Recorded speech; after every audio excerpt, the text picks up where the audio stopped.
You in Ganzo, who call yourself I'm a boy, I blame you.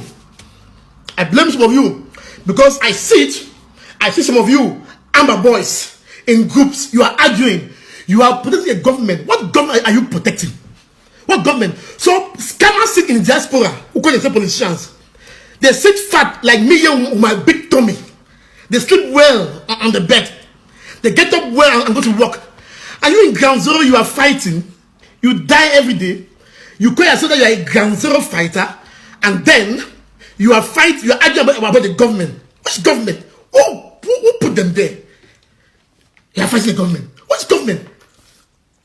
Ground zero.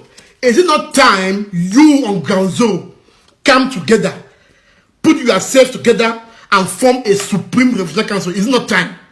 It's not time. And you come together and put yourself and form a council of you. Don't you say it's done elsewhere? People sit in the diaspora, form a government, and they call my boys. Someone will say 1 euros. My boys in Gogodija, my boys in Du, my boys in Fako, my boys. You hear it? Someone with fighting and dying. Someone sitting in diaspora and saying maybe $100 or $2,000 or chicken change and say, my boys, my boys have done this. Foolish. Ground Zero forces, you are foolish. For the first time, let me say against you. You are foolish and stupid. You are foolish and stupid. Listen, Ground Zero is more richer. Ground Zero is rich. Ground Zero, you are very rich to come together. In fact, there is money, Otari. You know, Otari, there is money in Ground Zero that you can come together, put yourself a good system, guide yourself, and come with a supreme leader. You can form your government in Ground Zero and take over and allow us here with our loud mouth. Allow us here to move around and do diplomacy. What are you doing, Ground Zero? What are you doing? What are you doing?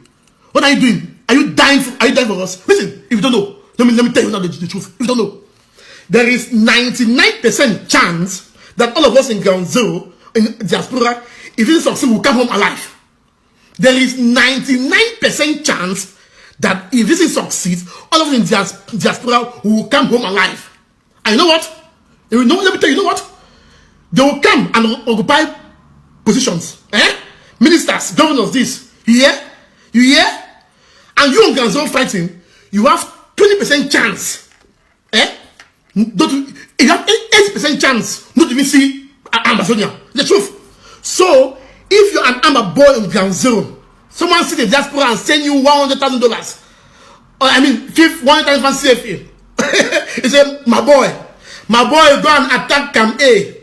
You carry your head and you go to attack Camp A. Na cham, the chamuna. Na cham, na cham, the chamuna. Go and do this. You go and do it. Or attack Camp this. Attack. No. Diaspora has succeeded to divide all of you. You know, they don't divide now.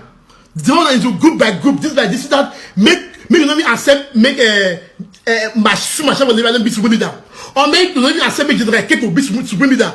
They have divided you people. And they have told you lies. Listen, there is no government in the diaspora. Hear me out now. It was a mistake. It was a mistake that we did. There is no government at all. There is. Anyone tells you is a scammer. And I will blame Aloysius Tabe for doing that nonsense. Yes, President Ayok, I will blame him because he was advised not to do it. And I will blame also our elder, Professor Ayangwe, to have accepted, because you know this truth that you needed a worse country. All of you elders, I blame all of you also. All of you. Yes, we know that our people were so angry, they wanted something, a government to call their own. We know that. We know that we have been tired with Cameroon. I take the blame also. But it is time for us to break away from this idea of government.